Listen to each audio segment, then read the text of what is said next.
everyone, and welcome back to Talk Wordy, my hub for all of the words that I read, write, or otherwise want to yap about. Today, I have a very special author guest on the pod. She is the DFW-based author of A Life Where We Work Out and her newest novel, And Then There Was You, which is officially out now. Please welcome Kathryn Basham. Hi, I'm so excited to be here. This is so fun. Precursor for all of our listeners. Her and I have actually had a girls' day already since she's local to me.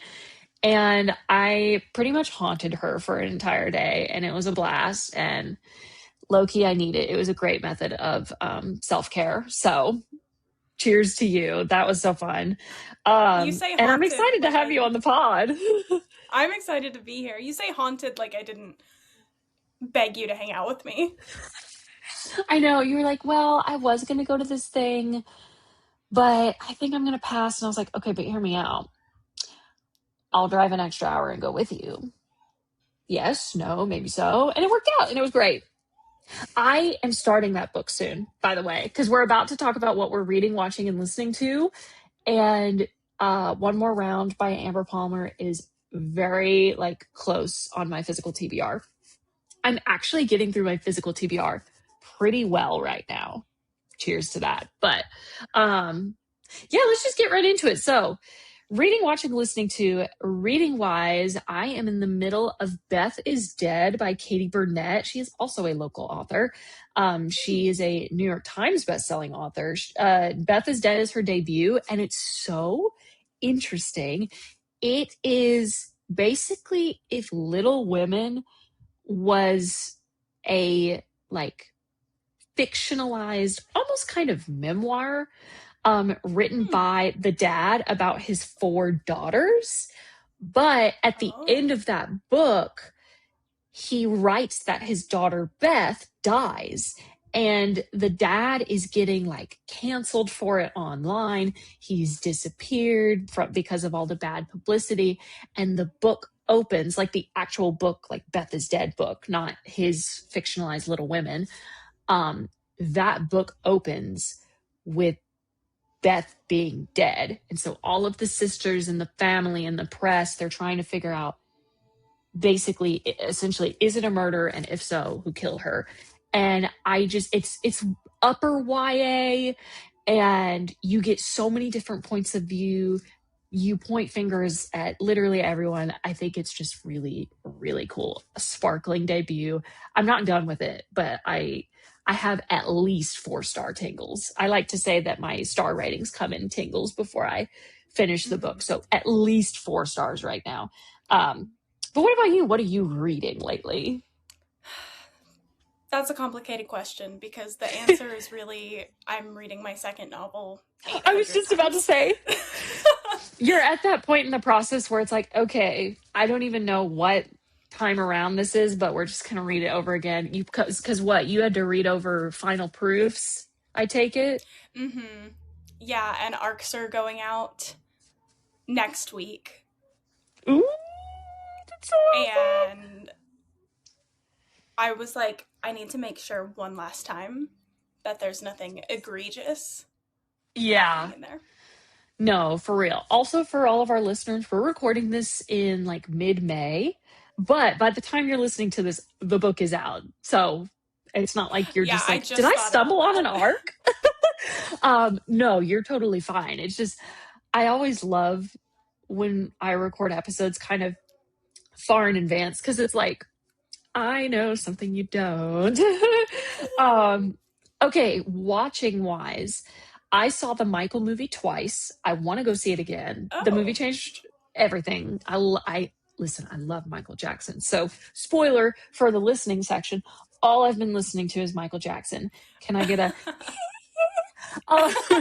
But I watched that movie twice in the theater. I want to go again. But then anytime that I'm at home and I have a spare moment, I am watching Scandal. That's it. Oh, what a show. Mm-hmm. First watch through. I'm stoked. It's so good. You haven't seen it before? No. Listen, my TikTok For You page was feeding my soul. It was giving me Fitz and Olivia edits like crazy. And I was like, listen, I love her. I love Kerry Washington. And then I'm like, the only other role that I knew Tony Goldwyn from was being Tris Pryor's dad in Divergent. So I was like, oh, you're I right. can rock with.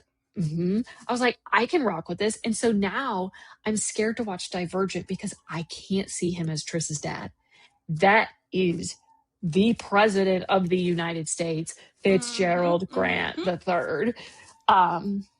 He's so yummy. They both are. Let's be real. I'm in season 3, episode 7, and I started the show maybe 2 weeks ago, tops. And I don't get that much spare time. So, yeah, that's what I've been watching and listening to. So, what about you? What have you been watching and listening to?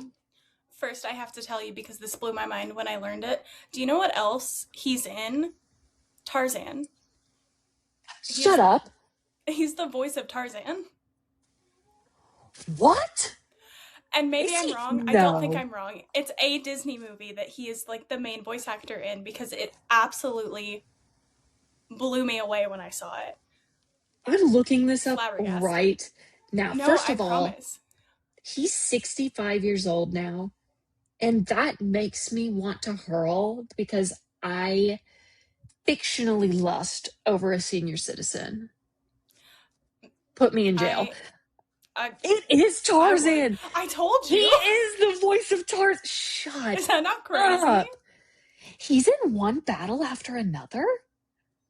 That just won like a bunch of Oscars. I haven't seen it either, but I mean, I don't want to say it swept the Oscars, but like it did some damage in some categories. It did well. It won Best Picture. Yeah. Wow. Okay, so now my Disney watching experience is going to be interesting, and Divergent is forever changed. So love that. Yeah. Okay, but anyways, so what I got off topic. Watching. No, I distracted us because that is important information. What I'm watching. So the thing about me, I don't watch a lot of shows or movies. Like sometimes I will get locked in. I'm a big YouTube girl. Yes.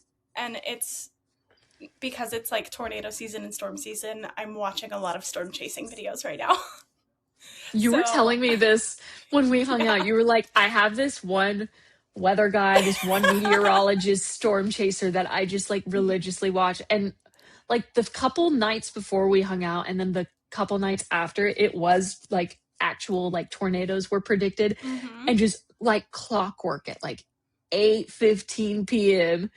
you'd be in your chair watching the meteorologist streamer. I'm like, yep. She's clocked in. I absolutely was.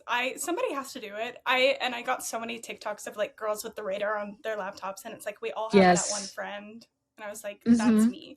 So I was watching a lot of that. And I got really locked in. I got really locked in on the Deepwater Horizon incident. So I was watching a lot of things about that. So which is not Deepwater like a fun Horizon. Watching. Oh, you have heard of that. I've heard of it, but like I'm really not that well versed of like, I don't know details. Yeah. It's like when the oil rig exploded off the coast of Louisiana, and it was like the biggest ecological disaster in like ever. Yes, I just did not know that those two things were the same. Like I didn't know that was the name for it, but I have heard of that. Yes. Would you say that that's your Roman Empire? No, it's maybe most recently. I'm really big into volcanoes. It's like I cycle. Girl, Pompeii. What did Pompeii do to you when you first learned about that? It's the Magic Treehouse series. It's like I locked in on Pompeii. Obviously I locked in on Titanic, as one does. Yeah. I get really locked in on these specific things, and then I will watch 100 hours of YouTube about it. What I'm listening to a lot of Ethel Cain right now, which is just like par for the course for me. I've been listening to the new Noah album a little bit, but I just keep going back to Willoughby Tucker, and I am still at the restaurant. Yeah. I haven't left. I've like started the Noah album, but I got a couple tracks through, and then I was like, I can't listen to this until I'm in like my follicular or ovulation phase. I can't listen to this in luteal or like on my period. Mm-hmm. I can't. There will be Absolutely. devastation. So I'm gonna return to her, but not now. Yeah. Not Yeah, the I just time. like to I'm just the exact meme where like I wake up and the first thing I'm listening to is Waco, Texas by Ethel Cain, and it's like, girl, did you even try to have a good day? No, No, I literally. didn't. Anytime I feel like lately, anytime Texas is like the muse or the setting of a song, I'm like, this is gonna hurt me. Like Choosing Texas by Ella Langley. I was like, Mm-hmm. ouch. I remember when I heard Taylor Swift mention Texas in two of her Tortured Poets tracks, Yes. and I was like, do you hate us? Like, what did we do? Oops. But yeah, so now I'm like, Texas is a touchy subject in music, but Yeah. I've also been listening to the Megan Maroney album. yes. I think Ever it's since so she did good. that Raising Cane's promo, I've been intrigued. Did you ever see like all the stuff she did with Cane's? No, I don't eat canes. Oh, I'm just a fatty. It's okay. I'm No, just no, kidding. no. I don't Um, like the sauce. And so why would I Girl, go I don't there? either. I don't That's either. crazy. I don't. I bring my own ranch sometimes. The And I fact love that that. they don't have ranch vexes me deeply. Anyways, that's just a whole other conversation. But yeah, no, Megan Maroney did like a whole promotional line with Raising Cane's, and everything was like Barbie, like somewhere between Barbie Mm-hmm. promo and like Zara Larsson Symphony Dolphins and Rainbows meme Mm-hmm. promo, like pink, cotton candy, fluffy clouds, rainbows, like it was just really girly. I was like, I need to listen to this album, I feel like, so that the chicken tastes better, you know? and Yes. Yes, and absolutely. and it was really good. I was pleasantly surprised. Did Wedding Dress hurt my feelings deeply? Yes. Yeah, But that's but okay. we persist, so it's all good. Okay, I feel like I could talk about music for a while, so I'm going to shift gears. Let's talk Mm-hmm. about you, because this is the whole reason why you're here. Um, for listeners who may not be familiar with you or your books, tell us a little bit about what you've written, what you've published, what you are about to publish. Tell us all about the world that you have in your mind. Yeah, so I never really set out to write a book. That was not really in my plans. I think I shared with you when we had lunch that like initially this was a therapist from my an assignment from my therapist where I couldn't get something out of my head and she was like try writing it down. And so I did that and then I like blinked and it was 60,000 words and I said, Mm. what if I wrote a book instead? And so I did that. So my first book, A Life Where We Work Out, it's a small town, second chance, friends to lovers, slow burn, and there is a lot of me in that story, which is like scary and vulnerable, but it was really healing for me to be able to share that and have like a different way to interact with those thoughts and those feelings. So that came out in November 2025. I started writing in April 2025 and just kind of zoomed through it. And then I'm like a real freak about birthdays. Like, my birthday is my favorite day of the year. You can't tell me As you anything on my should. birthday. Genuinely, So I don't understand how people don't enjoy birthdays or like don't want to pull the birthday card. It's the one chance you get. Use it. absolutely. So I was like, how do I make this day even more about me? And so I published my first book on my 31st birthday and did a joint party, and it was so much fun. So yeah, my first book follows Ellie and Griffin. They are high school sweethearts that have a big falling out and then reconnect when she's back in town for their reunion. And I don't know why I chose one of the harder formats for my first book, but it's dual timeline. So, you're getting the snippets of, like, obviously they're adults and they're not together, but then you're getting the chapters where they're young and in love, and you're like, what happened? Which I love reading those, and it was so much fun to write it, but also I don't know if I will do another dual timeline anytime soon. Yeah, they're pretty difficult. I can share from experience. It was a choice on my part. Yes. Yeah, I don't know what I was thinking, but that's just how it ended up. I think originally I was going to do chronologically, and then I was like, that's too easy. Let me make it Light hard. work. Yeah. Child's Play. So that was my first book.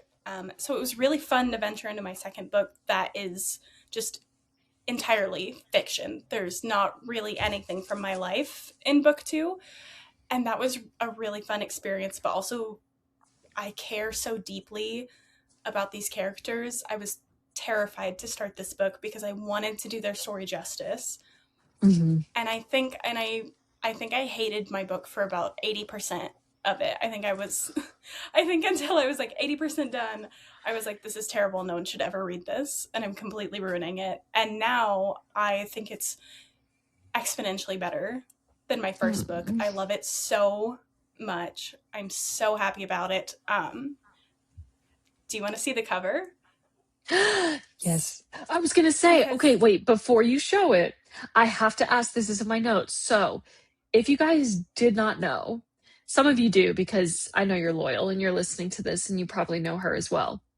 But she, in her promo phase, hid the female main character. So, like, you didn't know, like, not even in the blurb did you know who it was. And I thought that was so stinking cool. I had never seen another author do this. Why did you want to go about it that way? because I'm insane. And I also Look. I live for, listen, if you're a new reader checking me out for the first time, please DM me all of your live reactions because I live for that. And so I was like, when I first started writing and I sent the first couple chapters to my friends, and I didn't tell them who it was going to be about, the text that I got, just the like, oh my God, are you kidding me? Like, I'm going to throw up. I'm crying. I was like, how do I replicate this feeling over and over and over? And I said, oh, keep the female main character a secret. Yeah. And it has been so much fun because she was a very beloved character in book one. Hmm. And she's an unexpected lead for book two. So I wanted to keep it a secret for as long as possible. So yeah, Okay. so nobody's seen the actual cover yet. So Do um, share, do share. I'm there squealing. she is. Oh my There we God. go. That's Jack and Abby. Oh, And oh I my love them. God. These are my babies. This, like, I love Ellie and Griffin, and I love my first book so much. But I feel like I did something really special with this Hmm. one, and I'm so excited about it. My PA has been so mad at me for keeping her a secret because she's like, I can't use any of your character art in your promo graphics because you won't tell anyone who it is. And I was like, sorry, Diva. Like, that's my bad. I won't do it again. But I have to. It's a hill that you needed to Mm-hmm. die on, truthfully. Like it's Yes. such it's such a bold, kind of daring move, but I think it works so well considering the subject matter of your story, truthfully. Yes. This one is a doozy. It's sad. I'm actually, when I'm sending out PR packages, I'm including a pack of tissues with it, just Incredible. kind of like as a little bit of a joke. But also, you will probably need them. But yeah, so Yeah. book two is another small town, slow burn, friends to lovers, but the major theme is like grief and finding love after loss. And I, I did the accidental pregnancy trope, but in a way that you're not going to expect. It's not what you would be expecting, and it is actually like so sad it makes me sick to my stomach. And I understand that I'm the one that wrote it and that was my choice, but that's just what the story was. That's just what it needed to be. And yeah, and then there's like a very large element of found family. And I love this group of friends in the stories that I've created so much. And there will be one more book in this series, and I cannot wait for that one. It is going I'm making up for how sad books 1 and 2 are by making book 3 extremely horny. Now that your lead characters are out in the open, it's not a secret anymore. I am curious if each of your leads, so your pairs in these two books, I'm not going to make you like hint or spoil anything for the next one, but if they each had a walk-up song, what would it be? Ooh. I'm a big music girl, so I'm like, I have to know their individual vibes. Mhm. Walk up song is hard because I know that's a baseball reference, but that's about as far as my knowledge goes. I mean, it or just like a theme song to them. I Okay, say themes. wa- I say walk up because like if they're coming in to the story and it's like the first time you meet them, like or like the montage where it's like, who's that? And like the male main Ooh, character okay, comes in okay, okay, slow mo and okay. it's whatever's playing underneath them. Okay, okay, okay. Ooh, that's a really good question. Um,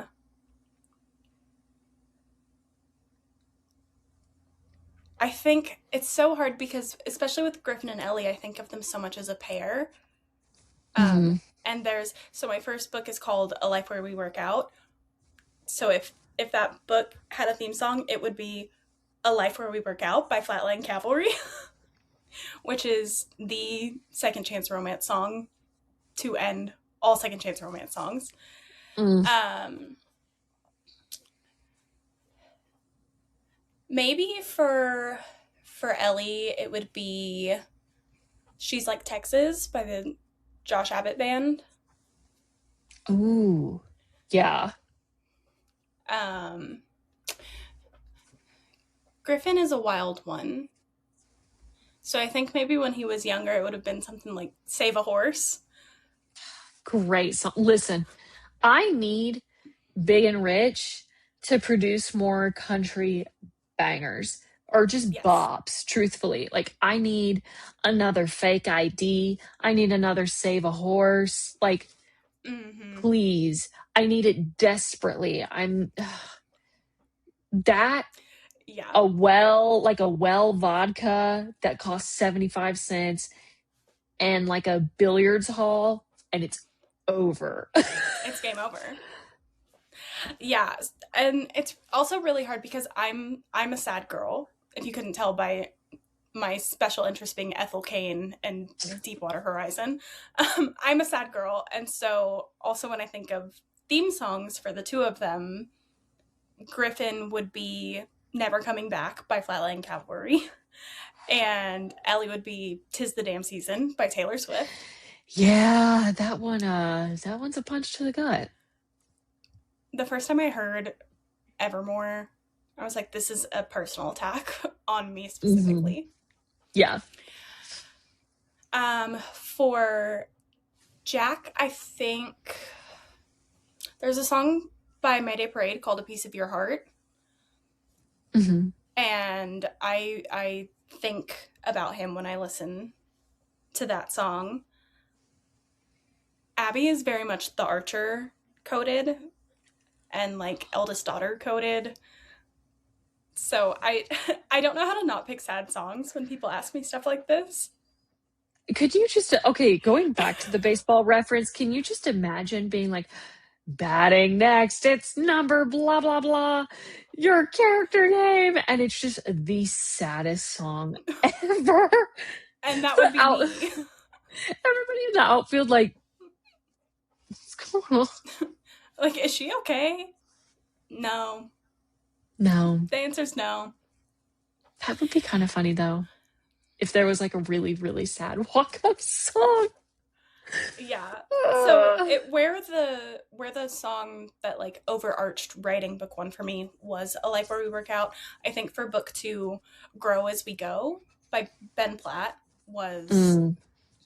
on repeat in the background while I was writing.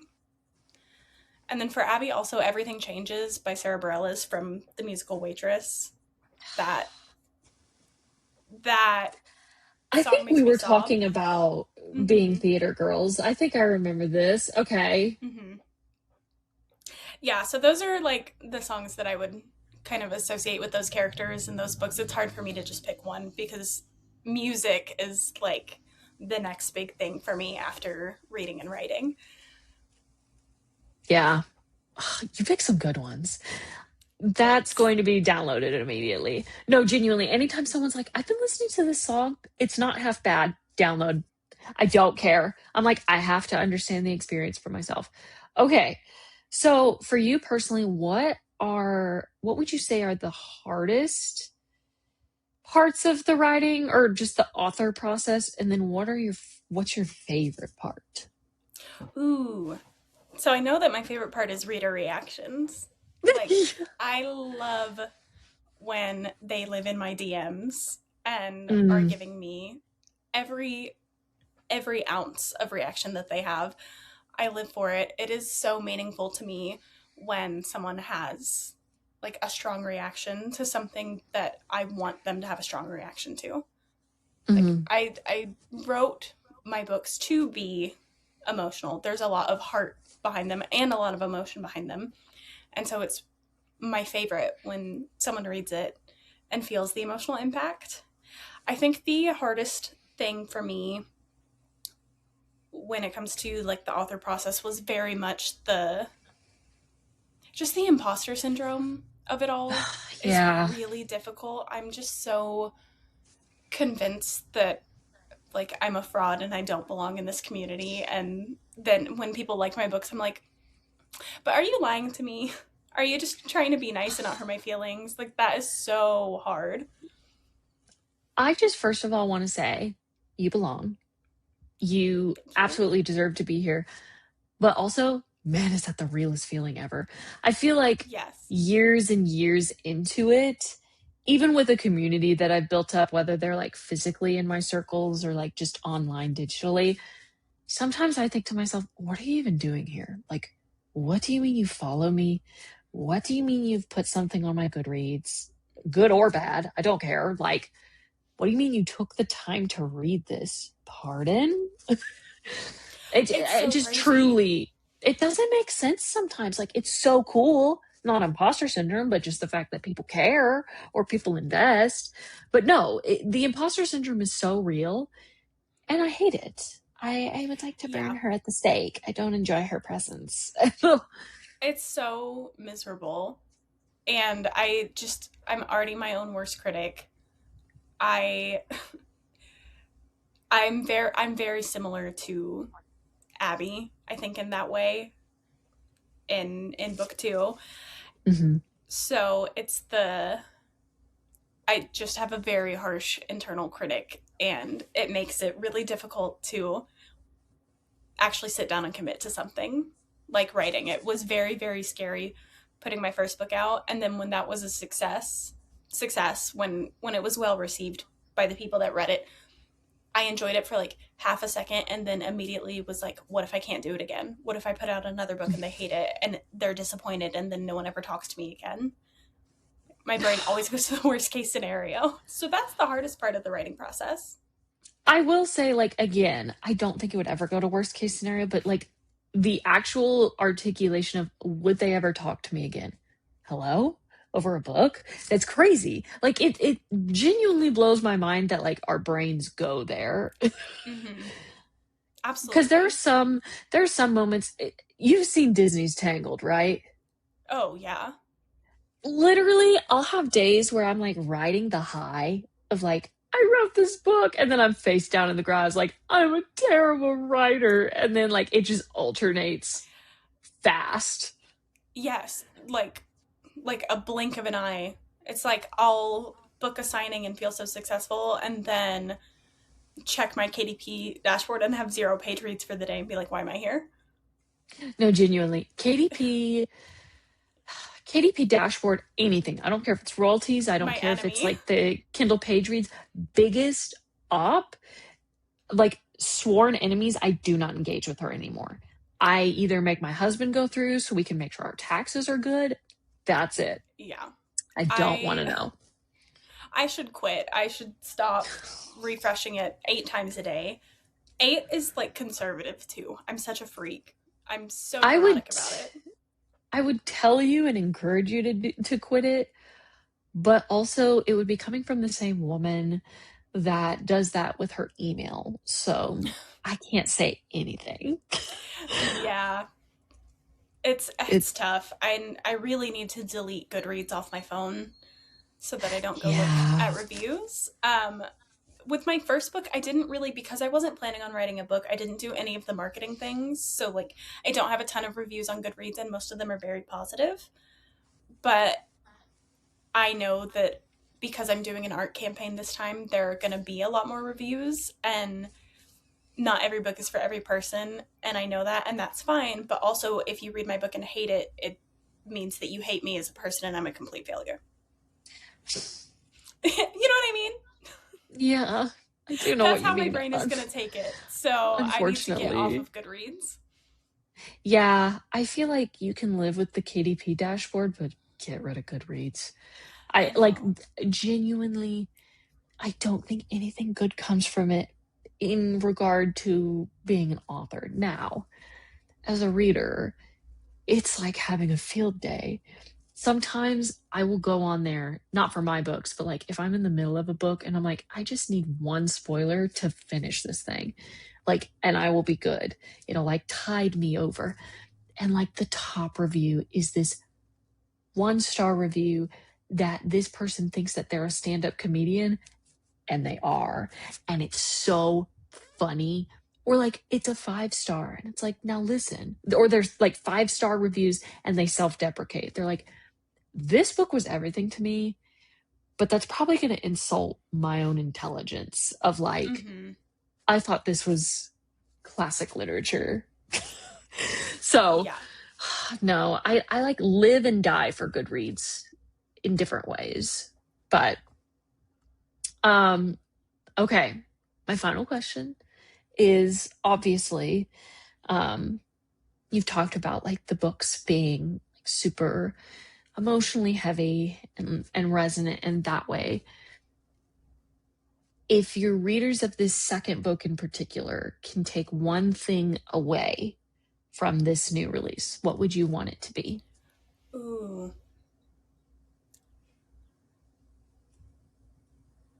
I think I kind of, it's in my dedication where it's okay to do things on your own. Like, it's good that you can do things on your own, but you don't have to. Like, it's okay to let your community and your friends and your family carry the hard things with you. Yeah. Yeah, I literally got chills all over my arms. I was like, oh, stop. I was like, why don't you just say my name at the end of it, okay? No, I think that's so important, especially because of like what the characters go through in this book. Like, community is vastly important to them, and if any of y'all are experiencing a situation even remotely like what they're going through, so yeah, especially in the age of so many hyper independent girlies, it's just sometimes like not even just asking for help, but just asking for support, like not wanting to make other people feel like you're a burden, even though it's almost always never the case. That is never how your loved ones think of you. So I think that's such a really like beautifully articulated point on your end. Yeah. And I love a dedication that's like going for the jugular. I feel like we've started to back away from like almost always having like personalized dedications to like for my mom or my sister or my husband, whatever. And we're getting a lot more like to all of the people that feel like blank, or to anyone who's ever thought about blank. And I'm like, thank you. I feel like so many more books have been dedicated to me. And I love that. My first dedication was pretty devastating. I had some people text me about that where they were like, hey, I haven't even gotten past the dedication. I'm crying. And I was like, oh, sorry. Like, yeah. Your DMs are just like a comment card box of like, hey, not cool. Love you. One of my friends is reading And Then There Was You right now, and she texted me and was like, hi, miss you. Fuck you for chapter 31. Okay, love you. I was like, write that down, chapter 31, write down. It's like, sorry, Kelly. Love you so much. Hope you're having a great day. Thanks for reading. That's awesome. Okay, so again, for all of our listeners that were not familiar with you up until this episode, where can they find you? Do you have any upcoming events? Where can they find you online, etc.? Yeah, so if you're in the Dallas-Fort Worth area, I think this is coming out on June 5th, but I am doing a release day signing at St. Page Bookshop in Mansfield from 4 to 8 p.m. June 13th, you can find me at Paper Leaves Bookstore in Waxahachie, Texas. June 20th, I'll be at Daydream Bookstore and Cafe in Arlington. And my books are all available on Amazon, Barnes & Noble. My books are on Kindle Unlimited. So if you have that, you can download them. And yeah, you can find me on Instagram. I technically have a TikTok, but I don't post very consistently on there. So I would say find me on Instagram. Honestly, that's so real. I literally was telling my husband, because he kind of realized that social media has been sucking the soul out of me. And he was like, hey, why don't you just like break your posting streak and see how you feel? And I was like, but it's going to ruin my progress. Okay, social media progress can go in the trash, because let me tell you, I feel like somebody in an antidepressant commercial with a bubble wand, not having to post on my pages every single day, like just skipping around barefoot in a field. I feel free. Genuinely, it's wonderful. Love all my people, but still. Love them. All of the money I saved by designing my own covers went directly into paying someone to do my social media, because it was draining the life out of me. Yeah. And let me tell you, your PA kills it. Oh, PA absolutely smashes it. She is the best ever. Yeah. Okay. I'm wrapping this thing up. There you have it, you guys. Thank you so much for tuning into the episode. And my thanks again to Kathryn for coming on the show. I'm so honored to have had you. I feel like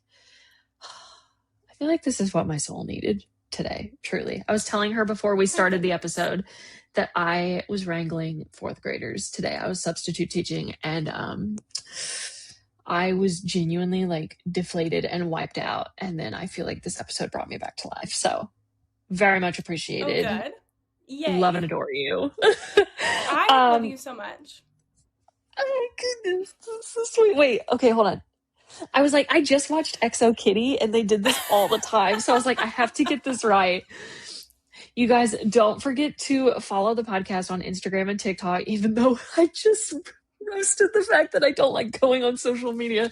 But you can still follow him over at Talk Gordy Pod. And I will see you guys in the next one. Bye, you guys.